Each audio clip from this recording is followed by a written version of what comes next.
Hi hello friends, welcome back to my channel. ಹೊಲದ ಬಂದ ಭಾಗ 12. ಮಹಡಿಯ ಮೇಲಿರುವ ತನ್ನ ಆಫೀಸ್ ರೂಮಿನಿಂದ ಕೆಳಗೆ ಹೋಗುತ್ತಿದ್ದ ನಕ್ಷತ್ರಾಳನ್ನು ಗಾಜಿನ ಮೂಲಕ ನೋಡುತ್ತಿದ್ದನು ಅಥರ್ವ. ನನ್ನ ಉಸಿರಿನಲ್ಲಿ ಸಿಹಿಯಾಗುವ ಜೇನು ನೀನಾದರೂ ನಿನ್ನನ್ನು ಮರೆಯಲು ಪ್ರಯತ್ನಿಸುತ್ತಿದ್ದೇನೆ, ದೂರವಾಗಲು ತುಡಿಯುತ್ತಿದ್ದೇನೆ. ನನ್ನೊಳಗೆ ಉರಿಯುತ್ತಿರುವ ಬೆಂಕಿಯಲ್ಲಿ ನನ್ನೊಂದಿಗೆ ನೀನು ಸುಟ್ಟು ಬೂದಿಯಾಗಬಾರದೆಂದು. ಅವಳನ್ನು ನೋಡಿ ಈ ಕವನದ ಸಾಲುಗಳು ತನ್ನೊಳಗೆ ಏಕೆ ಮೊಳಗಿತು ಎಂದು ಅವನಿಗೆ ಅರ್ಥವಾಗಲಿಲ್ಲ. ಅವಳನ್ನು ತಡೆಯಬೇಕೆಂದಿದ್ದ ತನ್ನ ಮನಸ್ಸನ್ನು ನಿಯಂತ್ರಿಸಿಕೊಂಡು ಹೋಗುತ್ತಿದ್ದ ಅವಳನ್ನೇ ದಿಟ್ಟಿಸಿ ನೋಡುತ್ತಿದ್ದನು ಅಥರ್ವ. ಕೆಳಗೆ ಹೋದವಳಿಗೆ ನಡೆಯಲು ತ್ರಾಣವಿರಲಿಲ್ಲ. ನಿಧಾನವಾಗಿ ನಡೆದು ಹೋಗುತ್ತಿದ್ದಾಗ ಹತ್ತಿರ ಬಂದ ಆಲ್ವಿನ್. ಮ್ಯಾಮ್, ಕಾರು ಹತ್ತಿ ಎಂದು ಕರೆದಾಗ ಅವನನ್ನು ಈಗಷ್ಟೇ ಗಮನಿಸಿ ತಲೆ ಎತ್ತಿ ನೋಡಿದಳು. ಮ್ಯಾಮ್, ನೀವು ಎಲ್ಲಿಗೆ ಹೋದರೂ ಬಾಸ್ ನಿಮ್ಮನ್ನು ಕರೆದುಕೊಂಡು ಹೋಗಲು ಹೇಳಿದ್ದಾರೆ ಎಂದಾಗ, ಅಣ್ಣ, ಆಗ ನಾನು ಅವರ PA ಆಗಿದ್ದೆ, ಈಗ ಕೆಲಸದಿಂದ ತೆಗೆದುಹಾಕಿದ್ದಾರೆ. ಆದ್ದರಿಂದ ಇನ್ಮುಂದೆ ನನಗೆ ನಿಮ್ಮ ರಕ್ಷಣೆ ಬೇಕಾಗಿಲ್ಲ. ಥ್ಯಾಂಕ್ ಯು ಅಣ್ಣ ಎಂದು ಹೇಳಿ ನಡೆಯಲಾರಂಭಿಸಿದಳು. ಆಲ್ವಿನ್ ಮನಸ್ಸು ಚಡಪಡಿಸಿತು. ಅಣ್ಣ ಎಂಬ ಮಾತಿನಲ್ಲಿ ಅವನು ಅವಳನ್ನು ತಂಗಿಯಂತೆಯೇ ಭಾವಿಸಿದ್ದನು. ಮ್ಯಾಮ್, ಏನು ಹೇಳ್ತಿದ್ದೀರಾ? ಬಾಸ್ ಹೇಳದೆ ನಿಮ್ಮನ್ನು ಒಂಟಿಯಾಗಿ ಕಳುಹಿಸಲು ಸಾಧ್ಯವಿಲ್ಲ ಎಂದು ಅವನು ಮತ್ತೆ ಹೇಳಿದನು. ನನ್ನನ್ನು ಕೆಲಸದಿಂದ ತೆಗೆದುಹಾಕಿದ್ದಾರೆ. ಇನ್ಮುಂದೆ ನಿಮ್ಮ ರಕ್ಷಣೆ ಬೇಡ ಅಂತ ಹೇಳಿದೆ ಅಣ್ಣ. ಈ ಪ್ರಪಂಚ ತುಂಬ ಕೆಟ್ಟದಾಗಿದೆ.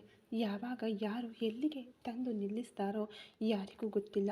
ಈಗ ನನ್ನನ್ನು ನಡು ಬೀದಿಯಲ್ಲಿ ನಿಲ್ಲಿಸಿದೆ. ಎನಿವೆ, ಬೆಳಿಗ್ಗೆಯಿಂದ ನನಗೆ ರಕ್ಷಣೆಯಾಗಿ ಇದ್ದುದಕ್ಕೆ ತುಂಬ ಥ್ಯಾಂಕ್ಸ್ ಅಣ್ಣ ಎಂದು ಹೇಳಿ ನಡೆಯಲಾರಂಭಿಸಿದಳು.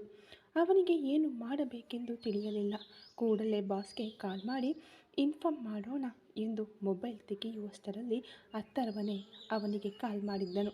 ಆತುರದಿಂದ ಫೋನ್ ಅಟೆಂಡ್ ಮಾಡಿ ಕಿವಿಗೆ ಇಟ್ಟುಕೊಂಡ ಆಲ್ವಿನ್ ಅವನು ಮಾತನಾಡುವ ಮುನ್ನವೇ, ಆಲ್ವಿನ್, ನಕ್ಷತ್ರಾಳನ್ನು ಹಾಸ್ಪಿಟಲ್ನಲ್ಲಿ ಡ್ರಾಪ್ ಮಾಡು, ಅವಳನ್ನು ಒಂಟಿಯಾಗಿ ಬಿಡಬೇಡ ಎಂದು ಆತುರದಿಂದ ಹೇಳಿದ ಅಥರ್ವನ ಮಾತುಗಳು ಅವನ ಕಿವಿಗೆ ಬಿದ್ದವು. ಮರುಕ್ಷಣ ತಡ ಮಾಡದೆ ಓಕೆ ಬಾಸ್ ಎಂದು ಹೇಳುತ್ತಾ ಕಾರು ಹತ್ತಿದನು. ಗುಣಾಲ್, ಬೇಗ ಹೋಗು ಎಂದು ಹೇಳಿ ಆತುರದಿಂದ ಕಾರನ್ನು ಓಡಿಸಿದನು ಗುಣಾಲ್. ಗೇಟ್ ದಾಟಿ ಸ್ವಲ್ಪ ದೂರ ಹೋಗಿದ್ದಳು ನಕ್ಷತ್ರ.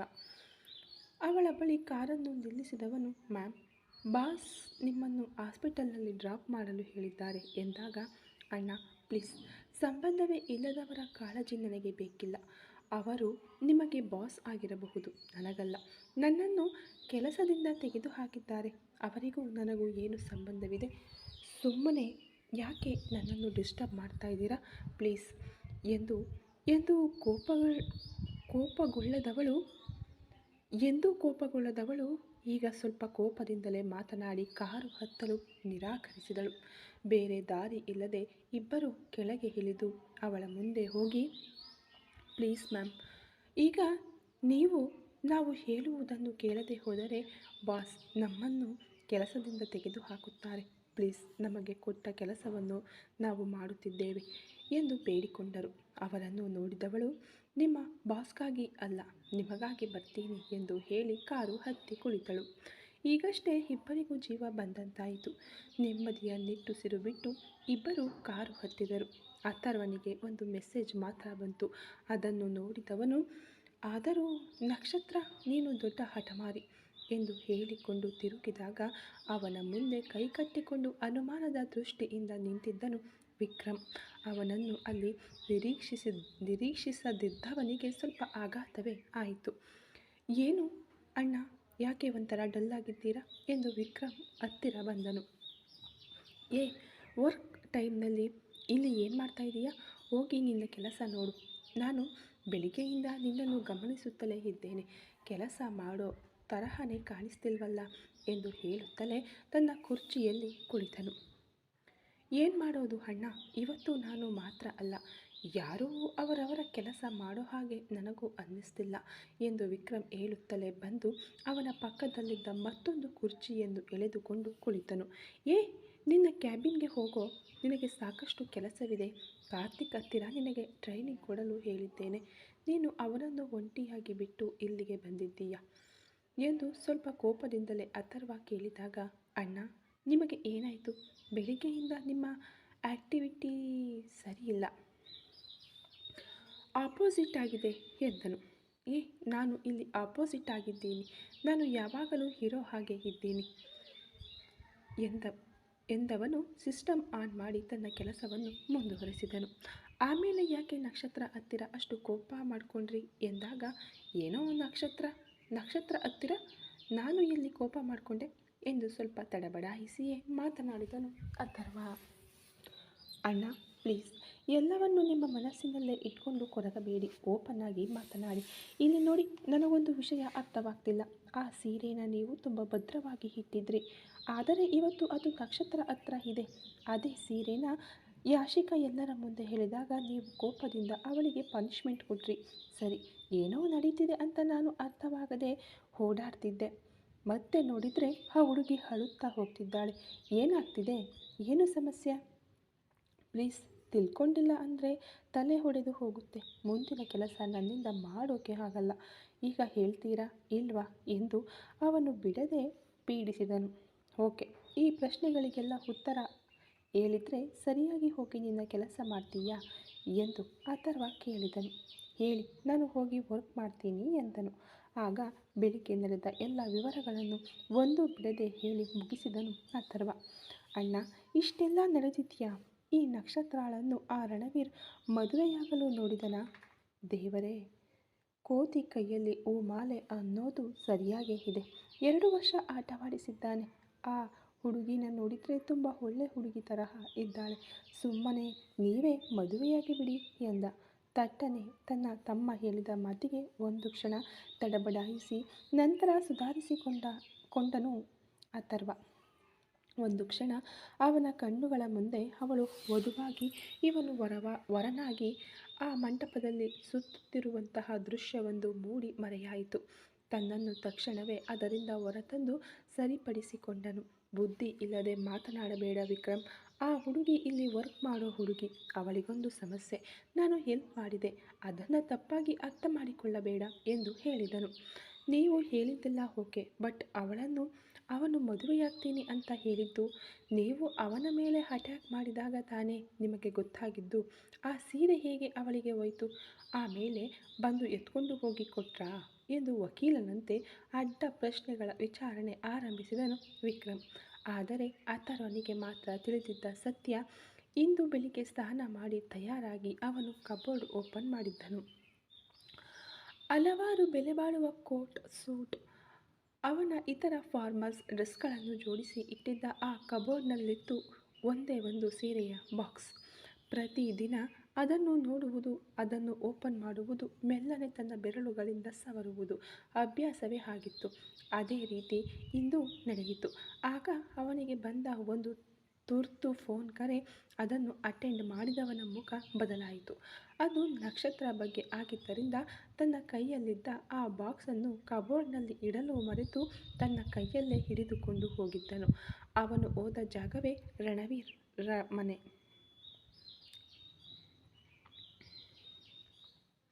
ಮದುವೆಗಾಗಿ ಅವನು ಬೆದರಿಸಿ ಮುಗಿಸಲು ಅಥರ್ವನ ಕೈಗೆ ಸಿಕ್ಕಿಬಿದ್ದನು. ತನ್ನ ಕ್ಯಾರವ್ಯಾನನ್ನು ಬರೆಸಿದವನು ಆ ಬ್ಯೂಟಿಷಿಯನ್ ಬಳಿ ಆ ಸೀರೆಯನ್ನು ಕೊಟ್ಟಿದ್ದನು. ಅಥರ್ವ ಅದನ್ನು ನೆನಪಿಸಿಕೊಂಡವನ ತುಟಿಗಳು ನಕ್ಕವು. ತನ್ನನ್ನು ಮರೆತು ಇಂದು ಬೆಳಿಗ್ಗೆ ರಣವೀರ್ ಮನೆಯಲ್ಲಿ ಅವಳನ್ನು ವಧುವಾಗಿ ನೋಡಿದ್ದು ನೆನಪಿಗೆ ಬಂತು. ಆಗ ಆನಂದಿಸಲು ಮರೆತ ಅವನ ಕಣ್ಣುಗಳು ಈಗ ತನ್ನ ಮನಸ್ಸಿನ ಕಣ್ಣ ಮುಂದೆ ಅವಳನ್ನು ತಂದುಕೊಂಡು ಆನಂದಿಸಿತು. ಕೆಲವೇ ಕ್ಷಣಗಳಲ್ಲಿ ಅವನ ಮೆದುಳು ಎಚ್ಚೆತ್ತುಕೊಳ್ಳಲು ತನ್ನ ಕೆನ್ನೆಗೆ ಪಟಾರೆಂದು ತನ್ನನ್ನು ತಾನೇ ಹೊಡೆದುಕೊಂಡು ಪ್ರಜ್ಞೆಗೆ ಬಂದನು ಅಥರ್ವ. ತನ್ನ ಅಣ್ಣನ ವರ್ತನೆಯಿಂದ ಏನು ಮಾಡಬೇಕೆಂದು ತಿಳಿಯದೆ ದಂಗಾಗಿದ್ದನು ವಿಕ್ರಮ್. ಅಣ್ಣ, ಏನು ಮಾಡ್ತಾ ಇದ್ದೀರಾ ಎಂದು ಆತಂಕದಿಂದ ಅವನ ಕೈ ಹಿಡಿದು ಅವನು ಹೊಡೆದುಕೊಳ್ಳುತ್ತಿರುವುದನ್ನು ತಡೆದನು. ಯಾಕೆ ನಿಮ್ಮನ್ನು ನೀವೇ ಹೊಡೆದುಕೊಳ್ತಾ ಇದ್ದೀರಾ ಎಂದು ಕೇಳಿದಾಗ, ಸ್ಟಾಪ್ ಇಟ್ ವಿಕ್ರಮ್. ಯಾಕೆ ಹೀಗೆ ಕೆದಕಿ ಪ್ರಶ್ನೆ ಕೇಳ್ತಾ ಇದ್ದೀಯಾ? ಯಾಕೆ? ನಿನ್ನ ಬಿಸ್ನೆಸ್ ಕಲಿಯೋದಕ್ಕಾಗಿ ಇಲ್ಲಿಗೆ ಬರ ಹೇಳಿದೆ. ನೀನು ನೋಡಿದರೆ ಬೇಡವಾದ ರಿಸರ್ಚ್ ಮಾಡ್ತಾ ಇದ್ದೀಯಾ? ಈಗ ತುಂಬ ಮುಖ್ಯ ಆ ಸೀರೆ. ಇಲ್ಲಿ ನೋಡು, ಅದು ನನಗೆ ಯಾವಾಗಲೂ ಬೇಡವಾದ ಡಿಸ್ಟರ್ಬೆನ್ಸ್. ನನಗೆ ಬೇರೆ ದಾರಿ ಇಲ್ಲದೆ ಅದನ್ನು ಕೊಟ್ಟು ಬಿಟ್ಟೆ ಅಷ್ಟೇ. ಯಾಕೆ ಕೊಟ್ಟೆ, ಎದಕ್ಕೆ ಕೊಟ್ಟೆ, ಈ ರಿಸರ್ಚ್ ನಿನಗೆ ಬೇಕಿಲ್ಲ. ಆಮೇಲೆ ಇನ್ನೊಂದು ವಿಷಯ, ನಿನಗೆ 6 ತಿಂಗಳು ಟೈಮ್ ಹೇಳಿದ್ದೆ ಅಲ್ವಾ? 6 ತಿಂಗಳು ಅಲ್ಲ, 3 ತಿಂಗಳೊಳಗೆ ಸರಿಯಾಗಿ ನೀನು ಬಿಸ್ನೆಸ್ ಕಲಿತುಕೊಂಡು ಕಾಪರ್ ಫ್ಯಾಕ್ಟರಿಯನ್ನು ರನ್ ಮಾಡೋದಕ್ಕೆ ದಾರಿ ನೋಡು. ಕನ್ಸ್ಟ್ರಕ್ಷನ್ ಫೀಲ್ಡ್ ನಾನು ನೋಡ್ಕೋತೀನಿ. ನಿನಗೆ ಕಾಪರ್ ಫ್ಯಾಕ್ಟರಿ ಬಗ್ಗೆ ಕಾರ್ತಿಕ್ ಹೇಳ್ತಾನೆ, ಅದನ್ನು ನೀನು ಮೇಂಟೈನ್ ಮಾಡಿದರೆ ಸಾಕು, ಅರ್ಥವಾಯ್ತಾ ಎಂದು ಗದರಿಸಿದನು. ಇವತ್ತಿನಿಂದ ಆ ಫ್ಯಾಕ್ಟರಿಯ ಪೂರ್ಣ ಜವಾಬ್ದಾರಿ ನಿನ್ನದೇ. ಪ್ರತಿದಿನ ರಾತ್ರಿಯೂ ಅದರ ಬಗೆಗಿನ ಫುಲ್ ಡೀಟೇಲ್ಸ್ ನನಗೆ ಬೇಕು. ಅಲ್ಲಿ ನಡೆಯುವ ಪ್ರತಿಯೊಂದು ವಿಷಯವೂ ನನಗೆ ಗೊತ್ತಾಗಬೇಕು. ಅದನ್ನು ನೀನೇ ಹೇಳಬೇಕು ಎಂದು ಆಜ್ಞೆಯಾಗಿ ಹೇಳಿದಾಗ, ಅಯ್ಯೋ ಪಾಪಿ, ನಿನ್ನ ಹತ್ತಿರ ಮಾತನಾಡೋಕ್ಕೆ ಬಂದಿದ್ದಕ್ಕೆ ಇಂಥ ಪನಿಷ್ಮೆಂಟಾ? ಇದು ಗೊತ್ತಿದ್ರೆ ಬರದೇ ಇರ್ತಿದ್ದೇನಲ್ಲ ಎಂದು ಕಣ್ಣು ಬಿಡಲು, ಏನು ನೋಡ್ತಾ ಇದ್ದೀಯಾ, ಹೊರಡು ಎಂದು ಆಜ್ಞಾಪಿಸಿದನು. ಸರಿ ಬಿಡು, ಇವತ್ತು ಏನಾಯಿತು? ಅಣ್ಣನಿಗೆ ಒಂದು ವೇಳೆ ಹುಚ್ಚು ಹಿಡಿದಿದೆಯೋ ಏನೋ ಗೊತ್ತಿಲ್ವಲ್ಲ. ಈ ಮ್ಯೂಸಿಕ್ ಅಂದರೆ ನಕ್ಷತ್ರ ಯಾಕೆ ಅಳುತ್ತಾ ಹೋದಳು? ಅದನ್ನೇ ತಾನೇ ಕೇಳೋಕ್ಕೆ ಬಂದ್ವಿ. ಏಕೆ ಅದನ್ನು ಮರೆತ್ವಿ? ಅದು ಗೊತ್ತಾಗಿಲ್ಲ ಅಂದರೆ ಖಂಡಿತ ನನಗೆ ಹುಚ್ಚು ಹಿಡಿಯುತ್ತೆ ಎಂದು ಗೊಣಗಿಕೊಂಡವನು ಬಾಗಿಲವರೆಗೆ ಹೋಗಿ ಮತ್ತೆ ತಿರುಗಿ, ಅಣ್ಣ ಎಂದು ವಿನಯದಿಂದ ಕರೆಯುತ್ತಾ ಅಥರ್ವನ ಮುಂದೆ ಬಂದು ನಿಂತನು ವಿಕ್ರಮ್. ಅಥರ್ವ ಅವನನ್ನು ಬೆಂಕಿಯಂತೆ ಉಗ್ರವಾಗಿ ದಿಟ್ಟಿಸಿದನು. ಅಣ್ಣ, ಇನ್ನೊಂದೇ ಒಂದು ವಿಷಯ, ಅದನ್ನು ಕ್ಲಿಯರ್ ಮಾಡಿಬಿಡಿ, ನಾನು ಹೊರಟು ಹೋಗ್ತೀನಿ ಎಂದಾಗ, ಏನೋ ನಿನ್ನ ಸಮಸ್ಯೆ ಎಂದು ಕೈಗಳನ್ನು ಚಾಚಿ ಬೇಸರದಿಂದ ಅಥರ್ವ ಕೇಳಿದನು. ಮ್ಯೂಸಿಕ್ ಅಂದರೆ ನಕ್ಷತ್ರ ಇವಾಗ ಯಾಕೆ ಅಳ್ತಾ ಹೋದಳು, ಅದಕ್ಕೆ ಮಾತ್ರ ಉತ್ತರ ಹೇಳಿ ಎಂದಾಗ, ಅದಾ, ನಿನ್ನೆ ಸಂಜೆ JRK ಗ್ರೂಪ್ಸ್ಗೆ ಕಳುಹಿಸಬೇಕಾಗಿದ್ದ ಮುಖ್ಯವಾದ ಡಾಕ್ಯುಮೆಂಟನ್ನು ಅವಳು ಕಳುಹಿಸದೆ ಮನೆಗೆ ಹೊರಟು ಹೋದಳು. ಅದರಿಂದ ಆ ಪ್ರಾಜೆಕ್ಟ್ ನಮ್ಮ ಕೈ ತಪ್ಪಿ ಹೋಯಿತು. ಅದಕ್ಕಾಗಿ ದೊಡ್ಡ ಮಟ್ಟದಲ್ಲಿ ಲ್ಯಾಂಡ್ ಖರೀದಿಸಿ ಇಟ್ಟಿದ್ದೀನಿ. ಆ ಪ್ರಾಜೆಕ್ಟ್ ನಮಗೆ ಸಿಗುತ್ತೆ ಅಂತ ಕನ್ಫರ್ಮ್ ಆಗಿ ನಂಬಿ ಲ್ಯಾಂಡ್ ಮೇಲೆ ಹಲವು ಕೋಟಿ ರೂಪಾಯಿ ಇನ್ವೆಸ್ಟ್ಮೆಂಟ್ ಮಾಡಿದ್ದೆ. ಇವಾಗ ಲಾಸ್. ಈ ಲಾಸ್ ನನಗೆ ದೊಡ್ಡ ಸಮಸ್ಯೆ ಅಲ್ಲ ಕಣೋ, ಆದರೆ ಅವಳನ್ನು ನಂಬಿ ಆ ಜವಾಬ್ದಾರಿಯನ್ನು ಅವಳಿಗೆ ಕೊಟ್ಟಿದ್ದೆ. ನಿನ್ನೆನೇ ಲಾಸ್ಟ್ ಡೇಟ್ ಎಡವಟ್ಟು ಮಾಡಿಬಿಟ್ಟಳು. ನಿನ್ನೆ ದಿವಾನ್ ಮಾಡಿದ್ದರಿಂದ ಒಂದು ಪ್ರಾಜೆಕ್ಟ್ ಕೈತಪ್ಪಿ ಹೋಯಿತು. ಮತ್ತು ಇವಳಿಂದಾಗಿ ನನ್ನನ್ನೇನು ಮಾಡೋಕ್ಕೆ ಹೇಳ್ತೀಯ? ನನ್ನ ಪೂರ್ತಿ ಕೋಪವನ್ನು ಅವಳ ಮೇಲೆ ತೋರಿಸಿದರೆ ಅವಳು ತಡೆದುಕೊಳ್ಳುವುದಿಲ್ಲ. ಅದಕ್ಕೆ ನನ್ನ ಕಣ್ಣಿಗೆ ಬೀಳದ ಹಾಗೆ ಕೆಲಸದಿಂದ ಮಾತ್ರ ತೆಗೆದುಹಾಕಿದೆ ಎಂದು ಹೇಳಿದನು. ಸರಿ ಬಿಡು, ನಿನಗೆ ಹುಚ್ಚು ಹಿಡಿದಿದೆ ಎಂದು ವಿಕ್ರಮ್ ಗುಣುಗುಣಿಸಿದಾಗ, ಏನು ಎಂದು ಅಥರ್ವ ಕೇಳಿದನು. ಇಲ್ಲ ಅಂದರೆ ಆ ಹುಡುಗಿ ಕೈಯಲ್ಲಿ ಒಂದು ಡಾಕ್ಯುಮೆಂಟ್ ತಗೊಂಡು ಹೋದಳಲ್ಲ ಎಂದು ಕೇಳಿದನು. ಅದು ಆ ಪ್ರಾಜೆಕ್ಟ್ಗೆ ಸಂಬಂಧಪಟ್ಟ ಡಾಕ್ಯುಮೆಂಟ್. ಅದು ಯಾಕೆ ಸುಮ್ಮನೆ ಇಲ್ಲಿ ನನ್ನ ಕಣ್ಣ ಮುಂದೆ ಇರಬೇಕು? ಇದ್ರೆ ಬೇಡವಾದ ಡಿಸ್ಟರ್ಬ್ ಅಷ್ಟೇ. ಅದಕ್ಕೆ ಅವಳ ಕೈಯಲ್ಲೇ ಕೊಟ್ಟು ಕಸದ ಬುಟ್ಟಿಗೆ ಹಾಕೋಕೆ ಹೇಳಿದೆ ಎಂದು ಕೋಪದಿಂದ ಹೇಳಿದನು. ಕಸದ ಬುಟ್ಟಿಗೆ ಹಾಕೋಕೆ ಹೇಳಿದ್ರಾ? ಇದು ಸ್ವಲ್ಪ ವಿಚಿತ್ರವಾಗಿದೆಯಲ್ಲ ಅಣ್ಣ. ನೀವು ಏನೋ ಮಾಡ್ತಾ ಇದ್ದೀರಾ, ಬಟ್ ಏನು ಅಂತ ನನಗೆ ಸ್ವಲ್ಪನೂ ಅರ್ಥ ಆಗ್ತಿಲ್ಲ ಎಂದು ತುಟಿ ಬಿಚ್ಚಿ ವಿಕ್ರಮ್ ಹೇಳಿದನು. ನಾನು ಏನೇ ಮಾಡಿದರೂ ಅರ್ಥ ಆಗಬೇಕಾದವರಿಗೆ ಅರ್ಥ ಆದರೆ ಸಾಕು ಎಂದನು. ಇವಾಗ ಹೋಗಿ ನಿನ್ನ ಕೆಲಸ ನೋಡ್ತೀಯಾ, ಅಥವಾ ಆ 3 ಮಂತ್ಸನ್ನು ಒಂದೇ ಮಂತ್ಗೆ ಕಡಿಮೆ ಮಾಡಿ 24 ಅವರ್ಸ್ ಆಫೀಸ್ನಲ್ಲೇ ಕೂರಿಸಲ ಎಂದು ತನ್ನ ಎಡಗೈ ತೋರು ಬೆರಳನ್ನು ಅಲ್ಲಾಡಿಸುತ್ತಾ ಹೇಳಿದನು. ಮರುಕ್ಷಣವೇ ಅವನ ಕಣ್ಣ ಮುಂದೆ ಇದ್ದರೆ ತಾನೆ ಎಂದು ವಿಕ್ರಮ್ ಆತುರವಾಗಿ ಅಲ್ಲಿಂದ ಮಾಯವಾದನು. ಆಸ್ಪತ್ರೆಗೆ ಹೋದ ತಕ್ಷಣ ಕಾರಿನಿಂದ ಇಳಿದಳು ನಕ್ಷತ್ರ. ಪ್ಲೀಸ್ ನೀವು ಹೋಗಿ, ಇನ್ಮುಂದೆ ನನಗೆ ಯಾವುದೇ ಭದ್ರತೆ ಬೇಡ ಎಂದು ಮತ್ತೆ ಅವಳು ಹೇಳಿದಳು. ತಕ್ಷಣ ಅಥರ್ವನಿಗೆ ಕಾಲ್ ಮಾಡಲು ಆಲ್ವಿನ್ ಫೋನ್ ತೆಗೆದುಕೊಂಡನು. ಅಣ್ಣ ಪ್ಲೀಸ್, ನಿಮ್ಮ ಬಾಸ್ ಹತ್ರ ನಾನೇ ಮಾತಾಡ್ತೀನಿ ಎಂದು ತನ್ನ ಮೊಬೈಲ್ ತೆಗೆದುಕೊಂಡಳು. ಈಗ ಅಥರ್ವನಿಗೆ ಕಾಲ್ ಮಾಡಿದಳು. ಸರಿಯಾಗಿ ಅವಳ ಫೋನ್ ಬಂದಾಗ ಸಿಸ್ಟಮ್ ಮೇಲಿದ್ದ ಅವನ ದೃಷ್ಟಿ ಮೊಬೈಲ್ ಕಡೆ ತಿರುಗಿತು. ಅದರಲ್ಲಿ ನಕ್ಷತ್ರ ಎಂದು ಸೇವ್ ಆಗಿತ್ತು. ಕಾಲ್ ರಿಸೀವ್ ಮಾಡಿ ಕಿವಿಗೆ ಇಟ್ಟುಕೊಂಡನು ಅಥರ್ವ. ಸರ್, ನನ್ನ ಕೆಲಸದಿಂದ ತೆಗೆದುಹಾಕಿದ ಮೇಲೆ ಆಮೇಲೆ ಯಾಕೆ ಈ ಬಾಡಿಗಾರ್ಡ್ಸ್ ಎಲ್ಲ ಭದ್ರತೆಗೆ ಅಂತ ನನಗೆ ತುಂಬ ಮುಜುಗರ ಆಗ್ತಿದೆ. ಪ್ಲೀಸ್, ನನಗೆ ಯಾವುದೇ ಅಪಾಯ ಬರಲ್ಲ. ಹಾಗೇನಾದರೂ ಬಂದರೂ ನಾನು ಒಬ್ಬಂಟಿಯಾಗಿ ಹೋರಾಡ್ತೀನಿ. ಜೀವನ ಪೂರ್ತಿ ನೀವು ನನಗೆ ಭದ್ರತೆ ಕೊಡೋಕೆ ಆಗಲ್ಲ. ಕೆಲಸದಿಂದಂತೂ ತೆಗೆದು ಹಾಕಿದ್ದೀರಾ, ಇನ್ನು ಮುಂದೆ ಯಾಕೆ ಸರ್ ಸುಮ್ಮನೆ ನನಗೆ ಮುಜುಗರ ಉಂಟು ಮಾಡ್ತಾ ಇದ್ದೀರಾ ಎಂದಳು. ಆಮೇಲೆ ಇನ್ನೊಂದು ಮುಖ್ಯವಾದ ವಿಷಯ, ಪ್ಲೀಸ್ ಇವರೇ ಹೀಗೆ ಮಾಡುವಾಗ ಆಸ್ಪತ್ರೆಯಲ್ಲಿ ಖಂಡಿತ ನಾನು ಹೇಳೋದನ್ನು ಕೇಳೋದಿಲ್ಲ. ದಯವಿಟ್ಟು ಅವರಿಗೆ ಕಾಲ್ ಮಾಡಿ ನಮ್ಮ ಅಮ್ಮನನ್ನು ಡಿಸ್ಚಾರ್ಜ್ ಮಾಡೋಕ್ಕೆ ಹೇಳಿ, ನಾನು ಕರ್ಕೊಂಡು ಹೋಗ್ತೀನಿ ಎಂದು ಆತಂಕದಿಂದ ಮಾತನಾಡುತ್ತಿದ್ದಾಗ ಕೇಳುತ್ತಿದ್ದ ಅವನಿಗೆ ಉಸಿರು ಗಟ್ಟಿದಂತಾಯಿತು. ಸ್ಟಾಪ್ ಸ್ಟಾಪ್, ಇವಾಗ ಯಾಕೆ ಉಸಿರು ಬಿಡದೆ ಹೀಗೆ ಮಾತನಾಡ್ತಾ ಇದ್ದೀಯಾ ಎಂದು ಕೋಪದಿಂದ ಕೇಳಿದನು ಅಥರ್ವ. ಇಲ್ಲ ಸರ್, ಅದು ಬಂದು ಎಂದು ತಡಬಡಾಯಿಸಿದಾಗ, ಇಲ್ಲಿ ನೋಡು, ಇನ್ನು ಮುಂದೆ ಬಾಡಿಗಾರ್ಡ್ಸ್ ಅಲ್ಲಿ ಇರಲ್ಲ, ಎಲ್ಲರೂ ವಾಪಸ್ ಬರ್ತಾರೆ. ಅದಕ್ಕಾಗಿ ಅರ್ಧ ಟ್ರೀಟ್ಮೆಂಟ್ನಲ್ಲಿ ನಿಮ್ಮ ಅಮ್ಮನನ್ನು ಕರ್ಕೊಂಡು ಹೋಗೋ ಅವಶ್ಯಕತೆ ಇಲ್ಲ. ನಿಮ್ಮ ಅಮ್ಮನಿಗೆ ಟ್ರೀಟ್ಮೆಂಟ್ ಮುಗಿಸಿ ನೀನೇ ಬಿಲ್ ಎಲ್ಲ ಸೆಟಲ್ ಮಾಡಿ ಕರ್ಕೊಂಡು ಹೋಗು, ನೋ ಪ್ರಾಬ್ಲಮ್. ನಾನು ಬಿಲ್ ಸೆಟಲ್ ಮಾಡಿದರೆ ತಾನೇ ನಿನಗೆ ಮುಜುಗರ ಆಗೋದು ಎಂದನು. ಓಕೆ ಸರ್, ಇದು ಓಕೆ, ನಾನು ನೋಡ್ಕೋತೀನಿ. ಆದರೆ ನಿಮ್ಮ ಆಳುಗಳು ಯಾರೂ ನನ್ನನ್ನು ಡಿಸ್ಟರ್ಬ್ ಮಾಡಬಾರದು ಎಂದು ಮತ್ತೆ ಹೇಳಿದಳು. ಓಕೆ ಎಂದು ಹೇಳಿ ಫೋನ್ ಇಟ್ಟನು. ಸ್ವಲ್ಪ ಸಮಯ ಕಳೆಯಿತು. ಈಗಷ್ಟೇ ಕೆಳಗೆ ಒಬ್ಬಳು ಉಪ್ಪಿನ ಮೇಲೆ ಮಂಡಿ ಊರಿ ಕುಳಿತಿರುವುದು ಅಥರ್ವನಿಗೆ ನೆನಪಾಯಿತು. ತನ್ನ ದೃಷ್ಟಿಯನ್ನು CCTV ಕ್ಯಾಮರಾ ಸಿಸ್ಟಮ್ ಮೇಲೆ ಹರಿಸಿದನು.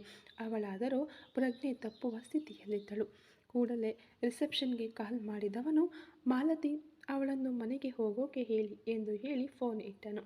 ಹತ್ತಿರ ಬಂದ ರಿಸೆಪ್ಷನಿಸ್ಟ್, ಮ್ಯಾಮ್, ಸರ್ ನಿಮ್ಮನ್ನು ಮನೆಗೆ ಹೋಗೋಕೆ ಹೇಳಿದರು ಎಂದಳು. ಅವಳನ್ನು ನೋಡಲು ಕೂಡ ತ್ರಾಣವಿಲ್ಲದೆ ಕಣ್ಣುಗಳು ಮುಚ್ಚಿಕೊಳ್ಳುವ ಸ್ಥಿತಿಯಲ್ಲಿ ನೋಡಿದಳು ಯಾಶಿಕಾ. ಕೈ ಹಿಡಿದು ಸಹಾಯ ಮಾಡಲು ರಿಸೆಪ್ಷನಿಸ್ಟ್ ಅವಳ ಕೈ ಹಿಡಿಯಲು ಹೋದಾಗ, ಈಡಿಯಟ್, ನೀನು ನನ್ನ ಮೇಲೆ ಕೈ ಹಾಕ್ತೀಯಾ ಎಂದು ಅವಳ ಕೈಯನ್ನು ಕೊಡವಿ ಕಷ್ಟಪಟ್ಟು ಎದ್ದು ನಿಂತಳು ಯಾಶಿಕಾ. ಆದರೆ ಮುಂದಿನ ಹೆಜ್ಜೆ ಇಡಲಾಗದೆ ಕೆಳಗೆ ಬಿದ್ದಳು. ಆಗ ಕೆಳಗೆ ಬಂದ ವಿಕ್ರಮ್ ಅವಳನ್ನು ನೋಡಿದನು. ಇನ್ನೊಬ್ಬ ಸ್ಟಾಫ್ ಬಂದು, ಮ್ಯಾಮ್, ಹೇಳಿದ್ರೆ ಕೇಳಿ ಮ್ಯಾಮ್, ನೀವು ಹೀಗೆ ಇದ್ದರೆ ನಿಮ್ಮಿಂದ ನಡೆಯೋಕೆ ಆಗಲ್ಲ. ನಿಮ್ಮನ್ನು ಕಾರಿನಲ್ಲಿ ಕರೆದುಕೊಂಡು ಹೋಗಿ ನಾನು ಬಿಟ್ಟು ಬರ್ತೀನಿ ಎಂದು ಹತ್ತಿರ ಬಂದು ಹೇಳಿದನು. ಈಡಿಯಟ್, ನೀನು ಇಲ್ಲಿ ಕೆಲಸ ಮಾಡೋನು, ನೀನು ನನಗೆ ಸರಿಸಮಾನವಾಗಿ ನನ್ನ ಕಾರ್ ಓಡಿಸಿಕೊಂಡು ಬರಬೇಕಾ? ಆ ಯೋಗ್ಯತೆ ನಿನಗಿದೆಯಾ ಎಂದು ಸಿಡುಕಿನಿಂದ ಅವಳು ಮಾತನಾಡಿದಳು. ಅದು ಬೇಡ, ನಿಜಾನೇ, ನಿನ್ನನ್ನು ಕರ್ಕೊಂಡು ಹೋಗೋ ಮಟ್ಟಿಗೆ ಇಲ್ಲಿ ಯಾರಿಗೂ ಯಾವ ಯೋಗ್ಯತೆಯೂ ಇಲ್ಲ. ನಿನ್ನಂಥವರನ್ನು ಕರ್ಕೊಂಡು ಹೋಗೋಕೆ 2 ಕೊಂಬು ಇರೋ ವಾಹನನೇ, ಅಂದರೆ ಯಮನ ಕೋಣನೇ ಬರಬೇಕು ಎಂದು ಲೇವಡಿಯಾಗಿ ವಿಕ್ರಮ್ ಮಾತನಾಡಿದನು. ಮಾಮಾ ಎಂದು ಹಲ್ಲು ಕಡಿದಳು ಯಾಶಿಕಾ. ಹಲ್ಲು ಕಡಿದರೆ ಆ ಹಲ್ಲನ್ನೇ ಉದುರಿಸಿ ಬಿಡ್ತೀನಿ, ಮರ್ಯಾದೆಯಿಂದ ಇರು. ಏನೇನೇ ತುಂಬ ಓವರಾಗಿ ಆಡ್ತಾ ಇದೀಯಾ? ಆ ಹುಡುಗಿ ಪಾಪ ಅಂತ ಮೇಲೆ ಎತ್ತಲು ಬಂದರೆ ಕೈ ಕೊಡವಿ ಕೀಳಾಗಿ ಮಾತಾಡ್ತೀಯ. ಅವರು ನಿನ್ನ ಡ್ರಾಪ್ ಮಾಡ್ತೀನಿ ಅಂತ ಹೇಳ್ತಿದ್ದಾರೆ, ನೀನು ಅಹಂಕಾರದಿಂದ ಮಾತನಾಡ್ತಾ ಇದ್ದೀಯಾ? ನಿನ್ನ ಕಾರಿಗೆ ಡ್ರೈವರ್ ಕೂಡ ಇಲ್ಲ.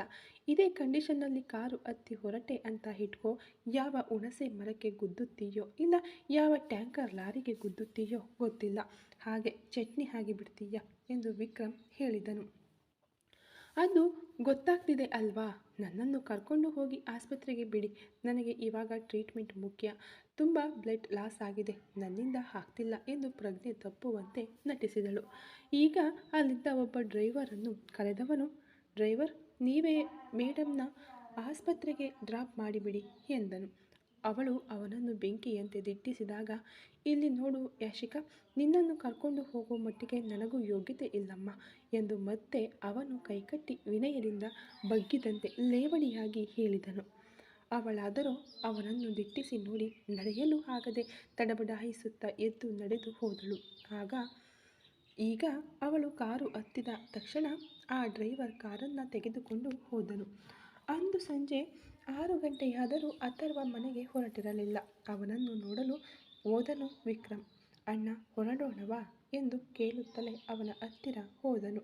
ನನಗೆ ಸ್ವಲ್ಪ ಕೆಲಸ ಇದೆ, ಕೆಳಗೆ ಇನ್ನೊಂದು ಕಾರಿದೆ, ಅದನ್ನು ತಗೊಂಡು ಹೊರಡು ಎಂದು ಹೇಳಿ ಅವನು ಕಣ್ಣು ಮುಚ್ಚಿ ಸೀಟ್ನಲ್ಲಿ ಹೊರಗೆ ಕುಳಿತಿದ್ದನು. ಅಣ್ಣ, ನಿದ್ರೆ ಮಾಡೋದಿದ್ರೆ ಮನೆಯಲ್ಲಿ ಬಂದು ನಿದ್ರೆ ಮಾಡಿ, ಅದಕ್ಕೆ ಯಾಕೆ ಆಫೀಸ್ನಲ್ಲಿ ಕೂತು ನಿದ್ರೆ ಮಾಡ್ತಾ ಇದ್ದೀರಾ? ನಾನೇ ನಿಮ್ಮನ್ನು ಕರ್ಕೊಂಡು ಹೋಗ್ತೀನಿ ಎಂದಾಗ, ಏಯ್ ಮಗನೇ, ಆಳು ತಲೆಯು ನೋಡು, ಯಾಕೋ ನಿನಗೆ ಸೀರಿಯಸ್ನೆಸ್ ಅನ್ನೋದೇ ಇಲ್ವಾ? ನಾನು ಟೆನ್ಷನ್ನಲ್ಲಿ ಇದ್ದೀನಿ, ನೀನು ನೋಡಿದರೆ ಎಂದು ಹೇಳಲು ಬಂದ ಮಾತನ್ನು ನುಂಗಿ ಅವನು ಮತ್ತೆ ಚೇರ್ನಲ್ಲಿ ಹೊರಗಿದನು. ಅಂಥದ್ದು ಏನು ಟೆನ್ಷನ್? ನಿಮ್ಮನ್ನು ನೋಡಿದರೆ ಆ ಟೆನ್ಷನ್ ಕೂಡ ಹೆದರಿ ಓಡಿ ಹೋಗುತ್ತೆ. ನೀವು ಟೆನ್ಷನ್ ಆಗ್ತೀರಾ ಅಂದರೆ ನಂಬೋ ಹಾಗಿಲ್ಲ ಎಂದು ಹೇಳುತ್ತಲೇ ಬಂದು ಹತ್ತಿರದ ಚೇರ್ನಲ್ಲಿ ಕುಳಿತನು ವಿಕ್ರಮ್. ಲೈ, ಸ್ವಲ್ಪ ಹೊತ್ತು ಸುಮ್ಮನಿರು ಎಂದು ಹೇಳಿ ಮತ್ತೆ ತನ್ನ ಕಣ್ಣುಗಳನ್ನು ಮುಚ್ಚಿ ಚೇರ್ನಲ್ಲಿ ಹೊರಗಿದನು. ತನ್ನ ಮನಸ್ಸನ್ನು ಶಾಂತಗೊಳಿಸಲು ಮನಸ್ಸಿನಲ್ಲೇ 1, 2, 3 ಎಂದು ಕೌಂಟ್ ಮಾಡಿಕೊಳ್ಳುತ್ತಿದ್ದನು ಅಥರ್ವ. ಸರಿಯಾಗಿ 10 ಎಂದು ಎಣಿಸಿದಾಗ ಸರಿಯಾಗಿ ಅವನ ಫೋನ್ ರಿಂಗ್ ಆಯಿತು. ಮೊಬೈಲ್ ತೆಗೆದು ನೋಡಿದನು. ಬೆಳಿಗ್ಗೆ ಕ್ಯಾನ್ಸಲ್ ಆಗಿದ್ದ ಅದೇ JRK ಗ್ರೂಪ್ಸ್ ಓನರ್ ಕಾಲ್ ಮಾಡಿದ್ದರು. ನೋಡಿದವನಿಗೆ ಏನೂ ಅರ್ಥವಾಗಲಿಲ್ಲ. ರಿಸೀವ್ ಮಾಡಿ ಕಿವಿಗೆ ಇಟ್ಟುಕೊಂಡನು. ಹಲೋ, ಹೇಳಿ ಸರ್ ಎಂದಾಗ, ವಾವ್ ಅಥರ್ವ, ಸೂಪರ್. ನಿಮ್ಮ ಕಂಪನಿಯ ಪ್ರಾಜೆಕ್ಟ್ ಮಿಸ್ ಮಾಡ್ಕೊಂಡಲ್ಲ ಅಂತ ನನಗೆ ಬೆಳಿಗ್ಗೆಯಿಂದ ಟೆನ್ಷನ್ ಆಗಿತ್ತು. ಟೈಮಿಂಗ್ ಮಿಸ್ ಆಯಿತು, ಬೇರೆ ದಾರಿ ಇಲ್ಲ. 6 ಜನ ಪಾರ್ಟ್ನರ್ಸ್ ಸೇರಿ ಸೆಲೆಕ್ಟ್ ಮಾಡಿದ್ದರಿಂದ ಬೇರೆ ಒಂದು ಕಂಪನಿಯ ಪ್ರಾಜೆಕ್ಟನ್ನು ಸೆಲೆಕ್ಟ್ ಮಾಡಿದರು. ಬಟ್ ಇದರಲ್ಲಿ ನಿಮ್ಮ ಪ್ರಾಜೆಕ್ಟ್ ಬರಲೇ ಇಲ್ಲ ಅನ್ನೋದೇ ನನಗೆ ತುಂಬ ಬೇಸರ ಉಂಟು ಮಾಡಿತ್ತು. ಅದರಿಂದ ನನ್ನಿಂದ ಕೂಡ ಅವರ ಹತ್ತಿರ ಮಾತನಾಡೋಕ್ಕೆ ಆಗಲಿಲ್ಲ. ಆದರೆ ಇವಾಗ ಐ ಆಮ್ ವೆರಿ ಹ್ಯಾಪಿ. ನಿಮ್ಮ PA ಬಂದು ತುಂಬ ಚೆನ್ನಾಗಿ ಎಕ್ಸ್ಪ್ಲೈನ್ ಮಾಡಿದರು. ನಮ್ಮ 6 ಜನ ಪಾರ್ಟ್ನರ್ಸ್ ಕೂಡ ಒಮ್ಮತದಿಂದ ನಿಮ್ಮ ಪ್ರಾಜೆಕ್ಟನ್ನು ಸೆಲೆಕ್ಟ್ ಮಾಡಿದ್ದಾರೆ. ಸೊ ಈ ಪ್ರಾಜೆಕ್ಟನ್ನು ನೀವೇ ಮಾಡಿಕೊಡಬೇಕು ಎಂದು ಹೇಳಿದಾಗ ಅಥರ್ವನಿಗೆ ನಂಬಲೇ ಸಾಧ್ಯವಾಗಲಿಲ್ಲ. ಸರ್, ಏನು ಹೇಳ್ತಾ ಇದ್ದೀರಾ? ಪ್ರಾಜೆಕ್ಟನ್ನು ಅಲ್ಲಿ ಯಾರು ನಿಮ್ಮ ಹತ್ತಿರ ಸಬ್ಮಿಟ್ ಮಾಡಿದ್ದು ಎಂದಾಗ, ನಕ್ಷತ್ರ, ನಿಮ್ಮ ನ್ಯೂ PA ಎಂದು ಹೇಳಿದಾಗ ಅವನ ಮನಸ್ಸಿನೊಳಗೆ ಕೂಲ್ ಮಳೆಯ ಹನಿಗಳು ಬಿದ್ದಂತಾಯಿತು. ಕೂಡಲೇ ವೇಗವಾಗಿ ಎದ್ದು ನಿಂತವನು, ನಕ್ಷತ್ರ ನಕ್ಷತ್ರ ನಕ್ಷತ್ರ ಯಾವಾಗ ಅಲ್ಲಿಗೆ ಬಂದಳು ಎಂದು ಮುಖ ಅರಳಿ ಕೇಳಿದನು. ಸರ್, ಆರಂಭದಲ್ಲಿ ನಮ್ಮ ಪಾರ್ಟ್ನರ್ಸ್ ಅಕ್ಸೆಪ್ಟ್ ಮಾಡಿಕೊಳ್ಳಲಿಲ್ಲ, ಟೈಮ್ ಮುಗಿದು ಹೋಯಿತು ಅಂತ. ಅದಾದ ಮೇಲೆ ಅವರೆಲ್ಲರೂ ನಿಮ್ಮ PA ಎಕ್ಸ್ಪ್ಲೈನ್ ಮಾಡಿದ ರೀತಿಯನ್ನು ನೋಡಿ ಬೆರಗಾಗಿ ಹೋದರು. ನಿಮ್ಮ ಪ್ರಾಜೆಕ್ಟ್ ಕನ್ಫರ್ಮ್ ಮಾಡಿದ ತಕ್ಷಣ ನಾನು ನಿಮಗೆ ಕಾಲ್ ಮಾಡ್ತಿದ್ದೀನಿ. ಅವರು ಈಗಷ್ಟೇ ನನ್ನ ಆಫೀಸ್ನಿಂದ ಹೊರಗೆ ಹೋದರು ಎಂದರು. Thank you sir, thank you so much ಎಂದವನು ಫೋನ್ ಕಟ್ ಮಾಡಿದ ಮರುಕ್ಷಣವೇ ತಡಮಾಡದೆ ಉತ್ಸಾಹದಿಂದ ಅಲ್ಲಿಂದ ಹೊರಗೆ ನಡೆದನು ಅಥರ್ವ. ಅಯ್ಯೋ ಪಾಪಿ, ನಾನು ಇಲ್ಲಿ ಕೂತಿರೋದನ್ನೇ ಲೆಕ್ಕಿಸದೆ ಹೋಗ್ತಿದ್ದಾನಲ್ಲ ಎಂದು ಆತುರದಿಂದ ಹೊರಗೆ ಓಡಿದನು ವಿಕ್ರಮ್. ಅಣ್ಣ ಎಂದು ಕರೆಯುತ್ತಲೇ ಲಿಫ್ಟ್ ಒಳಗೆ ಕಾಲಿಡಲು ಹೋದಾಗ, ಲೇ, ಇನ್ನೊಂದು ಕಾರ್ ತಗೊಂಡು ಹೋಗು, ನಾನು ಅರ್ಜೆಂಟಾಗಿ ಹೊರಗೆ ಹೋಗ್ತಿದ್ದೀನಿ, ಬರೋದಕ್ಕೆ ಲೇಟ್ ಆಗುತ್ತೆ ಎಂದು ಹೇಳಿ ಹೋದನು ಅಥರ್ವ. ಅದಕ್ಕೆ ಯಾಕೆ ನನ್ನನ್ನು ಲಿಫ್ಟ್ ಹತ್ತಬೇಡ ಅಂತ ಹೇಳಿದನು ಎಂದು ಯೋಚಿಸುತ್ತಲೇ ನಿಂತವನು ಸ್ವಲ್ಪ ಸಮಯದ ನಂತರ ಲಿಫ್ಟ್ನಲ್ಲಿ ಕೆಳಗೆ ಹೋಗಿ ಬೇರೊಂದು ಕಾರ್ ಹತ್ತಿ ಮನೆಗೆ ಹೊರಟನು ವಿಕ್ರಮ್. ತನ್ನ ಅಮ್ಮನಿಗಾಗಿ ಮೆಡಿಸಿನ್ ತರಲು ಕೆಳಗಿರುವ ಮೆಡಿಕಲ್ಗೆ ಹೋಗಲು ಲಿಫ್ಟ್ ಹತ್ತಿರ ಕಾಯುತ್ತಿದ್ದಳು ನಕ್ಷತ್ರ. ಆಗ ಲಿಫ್ಟ್ ಓಪನ್ ಆಯಿತು. ಅದರಿಂದ ಹೊರಗೆ ಬಂದ ಅಥರ್ವನನ್ನು ನೋಡಿದವಳಿಗೆ ಆತಂಕವಾಯಿತು. ಅಲ್ಲಿಂದ ಹೋಗಲು ಪ್ರಯತ್ನಿಸಿದಳು. ಆದರೆ ಸ್ವಲ್ಪವೂ ತಡಮಾಡದೆ ಅವಳನ್ನು ಲಿಫ್ಟ್ ಒಳಗೆ ಎಳೆದುಕೊಂಡನು ಅಥರ್ವ. ಸರಿಯಾಗಿ ಅದನ್ನು ನೋಡಿದ ಯಾಶಿಕಾಗೆ ಅಸೂಯೆಯಿಂದ ಮೈಯೆಲ್ಲ ಉರಿದು ಹೋಯಿತು. ಲಿಫ್ಟ್ ಮೇಲಿನ ಮಹಡಿಗೆ ಹೋಗುತ್ತಿತ್ತು. ನಕ್ಷತ್ರಳ ಮೈ ನಡುಗುತ್ತಾ ಅವನ ತೋಳುಗಳ ಬಂಧನದಲ್ಲಿದ್ದಳು. ಈ ಕತೆ ಇನ್ನು ಮುಂದುವರಿಯುವುದು. ದಯವಿಟ್ಟು ಸ್ಟೋರಿ ಇಷ್ಟ ಆಗ್ತಾ ಇದ್ದರೆ ಲೈಕ್ ಮಾಡಿ, ಶೇರ್ ಮಾಡಿ, ಕಮೆಂಟ್ ಮಾಡಿ, ಹಾಗೆ ಸಬ್ಸ್ಕ್ರೈಬ್ ಮಾಡಿಕೊಂಡು ವಿಡಿಯೋ ನೋಡಿ. Thank you so much.